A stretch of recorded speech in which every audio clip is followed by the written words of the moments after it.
जैसे ही मैंने आंखें खोली, उस आदमी ने मुझे हैरान कर डाला।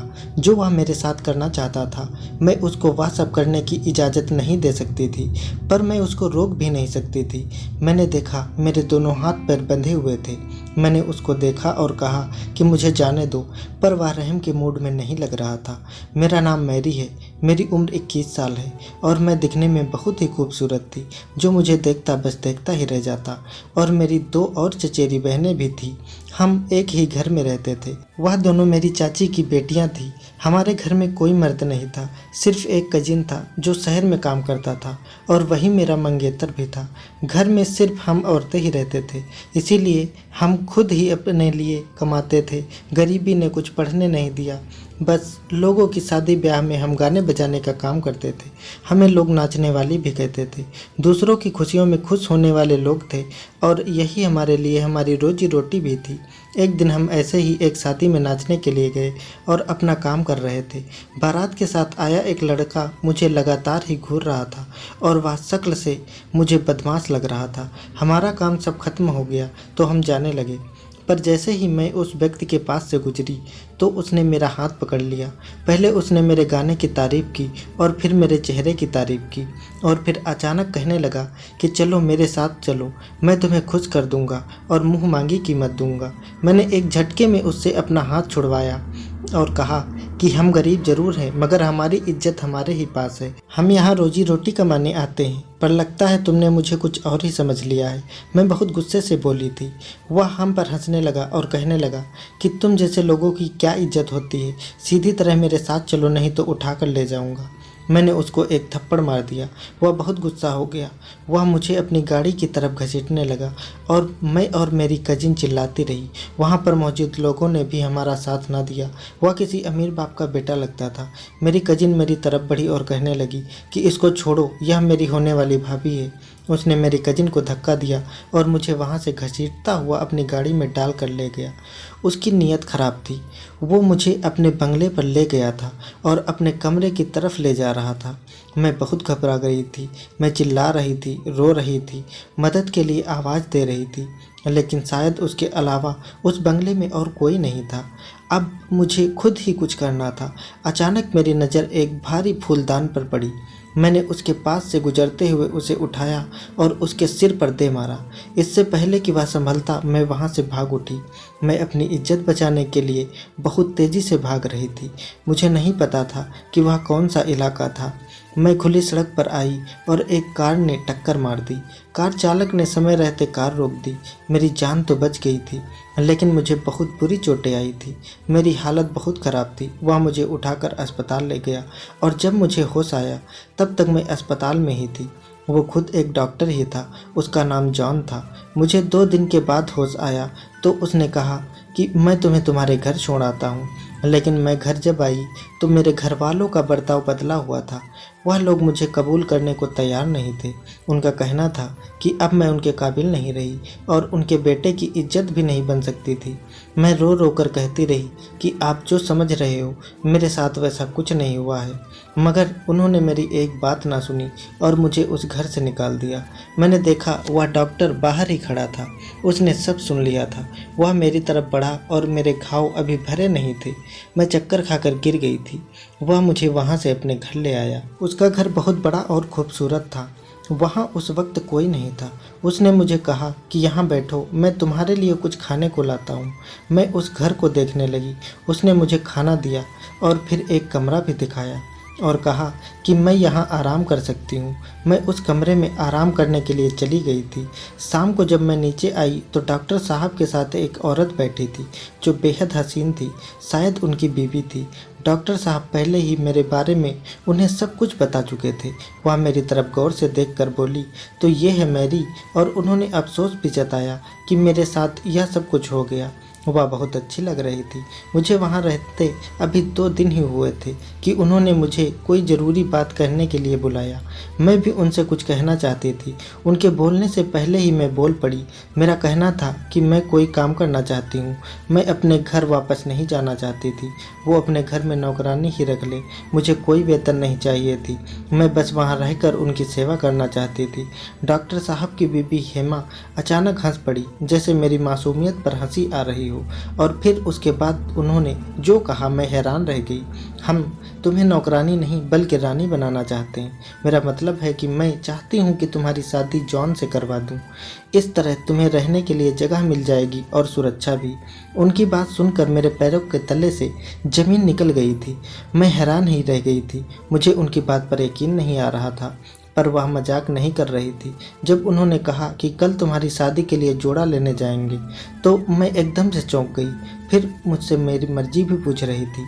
मैं किस तरह इनकार कर सकती थी? वो मुझ पर एहसान नहीं कर रही थी, पर मैं इनकार करती भी तो क्यों?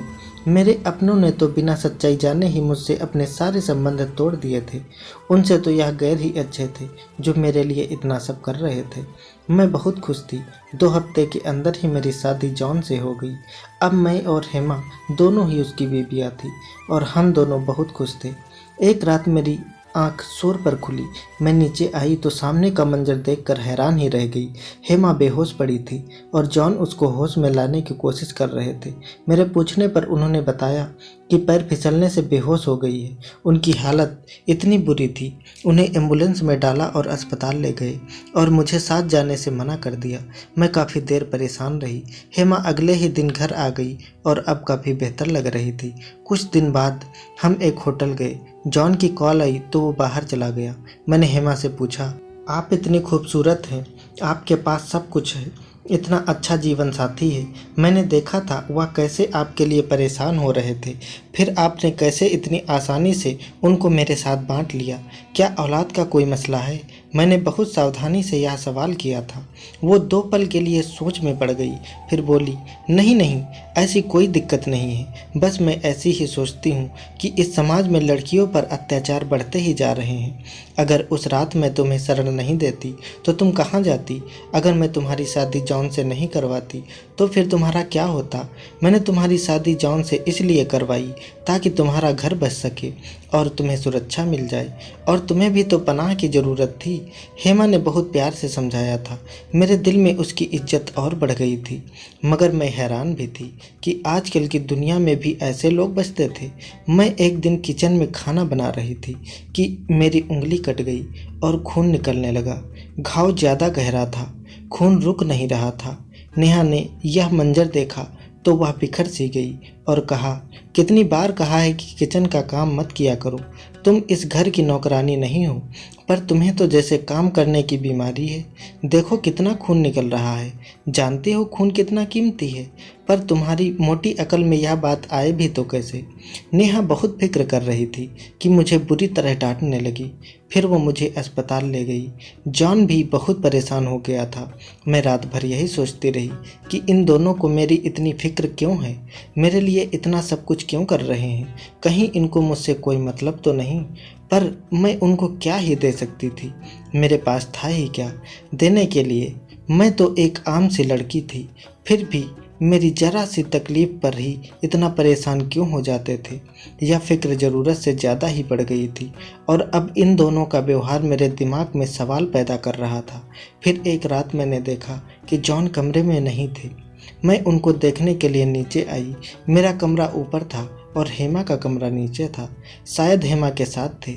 उनके कमरे की लाइट भी खुली हुई थी। मैं वहां से जाने लगी और उनकी बातें सुनकर रुक गई। कान लगाकर सुनने लगी। हेमा चिल्ला रही थी, जॉन, तुम्हें उस लड़की की ज़्यादा परवाह है या मेरी? जवान लड़की को देखकर नियत बहक तो नहीं गई तुम्हारी?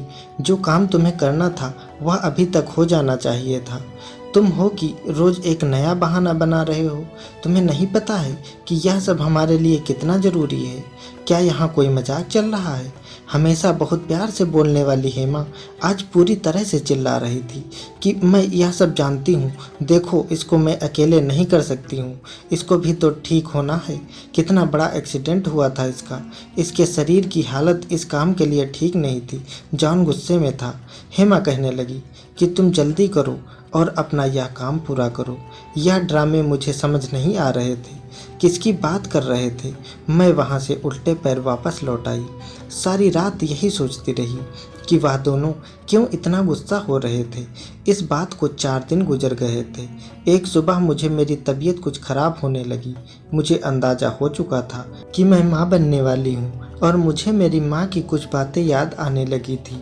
मैं बैठी हुई आराम कर रही थी कि जॉन मेरे कमरे में आया और कहने लगा कि हेमा अपनी किसी मित्र की शादी में गई है, इसीलिए वह मुझे कहीं घुमाने के लिए लेकर जाना चाहता है। मुझे भी कोई ज़रूरी बात करनी थी। मौका अच्छा था। मैं खुशी खुशी तैयार हो गई और हम दोनों घर से निकल पड़े। रास्ते में मैंने जॉन से अपनी मोहब्बत का इजहार किया और कहा कि मैं तुम्हारे साथ बहुत खुश हूँ। तुमने मुझे एक नई ज़िंदगी दी है। तुम बहुत अच्छे इंसान हो और एक बहुत अच्छे पति भी। जॉन ने मेरी बात का जवाब नहीं दिया। वह कुछ परेशान था। वो मेरे लिए एक जूस का गिलास लाया जो हमने समंदर के किनारे बैठकर पिया। जूस पीने के बाद मुझे इतना याद है कि मेरा सर चकराना शुरू हो गया था। उस दिन मेरे पति जॉन ने 22 घंटे तक एक ऐसा काम किया कि मैं अस्पताल पहुंच गई। मैंने एक झटके से आंखें खोली तो अपने आप को इस हाल में देखकर हैरान रह गई। वह अस्पताल का कमरा था। मुझे अस्पताल के कपड़े पहनाए गए थे और मुझे कई मशीनों से जोड़कर रखा गया था। वह कमरा, वह माहौल और मेरे सामने खड़ा जॉन इस कदर आराम से नज़र आ रहा था। मेरे होश उड़ गए थे। मुझे समझ नहीं आ रहा था कि मैं वहाँ पर क्यों हूँ और वो भी इस हाल में। फिर मैंने एक सवाल किया और उसके जवाब ने मुझे हैरान कर डाला। मैंने कहा, मैं यहाँ क्यों हूँ, क्या कर रही हूँ? तो जॉन ने कहा कि तुम्हारा एक ज़रूरी ऑपरेशन होने वाला है। जॉन ने इतना कहा और अपने काम में व्यस्त हो गया। वह कोई औजार साफ कर रहा था। मैंने उससे पूछा कि कैसा ऑपरेशन? मैं चिल्लाने लगी क्योंकि मैं बहुत डर गई थी। तो जॉन ने कहा कि मैं तुम्हारे दिल का ऑपरेशन करना चाहता हूँ।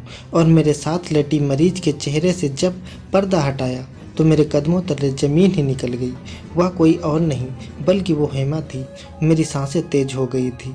मशीन की आवाज़ तेज होने लगी। जो वो मेरे साथ करना चाहता था मैं उसे उसकी अनुमति नहीं दे सकती थी, पर उसे रोक भी कैसे सकती थी। मैंने देखा कि मेरे दोनों हाथ और पांव बंधे हुए थे। मैंने उसको कहा कि मुझे जाने दो, लेकिन वह रहम के मूड में नहीं लग रहा था। मैं बहुत घबरा गई थी। जॉन यह देखकर परेशान होने लगा कि मेरा ब्लड प्रेशर बहुत तेज़ी से बढ़ रहा था और शायद यह अच्छा नहीं था।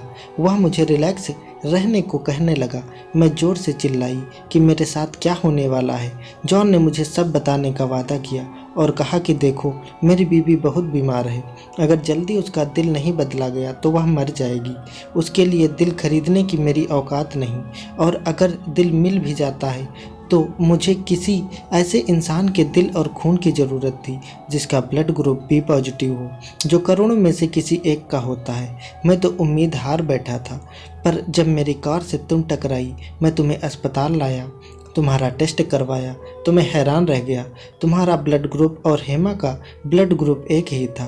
फिर तुम्हें हासिल करने के लिए तुमसे शादी की और आज मैं तुम्हारा दिल और खून निकालकर अपनी बीवी में डालने वाला हूँ ताकि वो एक नई ज़िंदगी जी सके। मगर अफसोस यह है कि सब कुछ करने के बाद तुम जिंदा नहीं रह पाओगी। जॉन ने मुझे सारी बात बताई। मेरे कदमों के नीचे से ज़मीन ही निकल गई। यह लोग मुझे इस्तेमाल कर रहे थे। इतना बड़ा धोखा दिया मुझे। मेरी जान लेना चाहते थे। इसीलिए इनका मेरे साथ यह बर्ताव, ये प्यार, इन सब के पीछे इनका अपना ही मतलब था। अब तो मैं उनके जाल में बुरी तरीके से फंस चुकी थी। उस समय उनकी मीठी मीठी बातों में आ गई थी। मेरी हालत बहुत ख़राब होने लगी थी। मुझे डर लग रहा था। जॉन कहने लगा, मुझे माफ़ कर देना, मैं बहुत मजबूर हूँ। वह मुझे इंजेक्शन लगाने लगा, जिसके बाद वह ऑपरेशन शुरू कर सकता था। मैं एकदम से चिल्लाई, जॉन, तुम लोगों ने मुझे धोखा दिया है। मैं तुम्हें कभी माफ़ नहीं करूँगी और हमारी आने वाली औलाद भी। आज तुम एक नहीं दो जान लेने वाले हो। हम दोनों तुम्हें कभी माफ़ नहीं करेंगे। वह हैरान हो गया था। मैंने आंखें बंद कर ली और बेबसी से रोते हुए कहा था। मेरी आंख खुली तो मैं अपने कमरे में थी और बिल्कुल ठीक थी। कमरे का दरवाज़ा बाहर से बंद था, मगर उनके झगड़ने की आवाज़ मुझे यहाँ तक सुनाई दे रही थी। हेमा चिल्ला रही थी कि जॉन, तुम्हें उसके साथ यह सब नहीं करना चाहिए था। मैंने मना भी किया था कि तुम उससे दूर रहना। तुमने मुझे धोखा दिया। तो जॉन कहने लगा, देखो हेमा, जो भी हुआ उसे भूल जाओ। वह मेरे बच्चे की माँ बनने वाली है। अभी उसके साथ मैं ऐसा कुछ भी नहीं कर सकता जिससे मेरे बच्चे की जान चली जाए।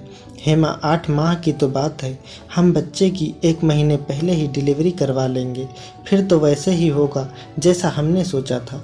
जॉन ने उसे तसल्ली दी। हेमा कहने लगी कि मेरे पास 8 महीने नहीं हैं, क्या तुम बच्चे के लिए मेरी जान खतरे में डाल सकते हो? जॉन, बच्चे हमारे भी हो सकते हैं। नहीं हेमा, तुम्हारा बच्चा पैदा नहीं हो सकता क्योंकि तुम बांझ हो। मैंने यह बात तुम्हें नहीं बताई थी कि तुम और ज़्यादा परेशान हो जाओगी। उसके पास मेरी औलाद है, हमें 8 महीने का इंतज़ार करना ही होगा। जॉन ने अपना फैसला सुना दिया और वहाँ से चला गया।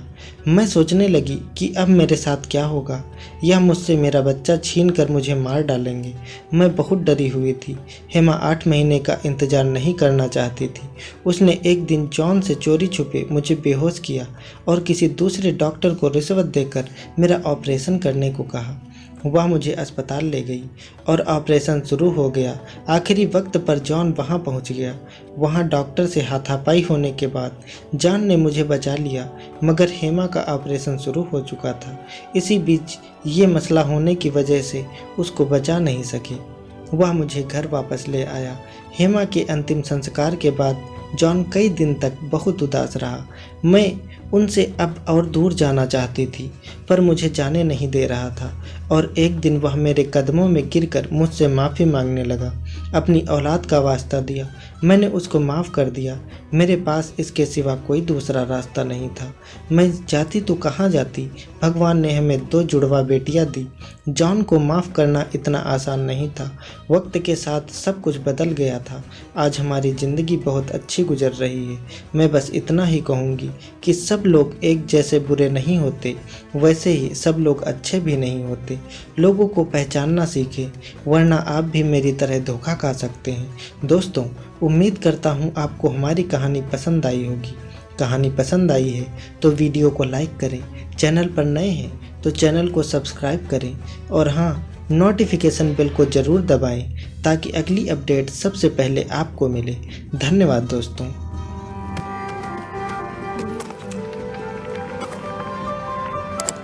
Subscribe now and press the bell icon.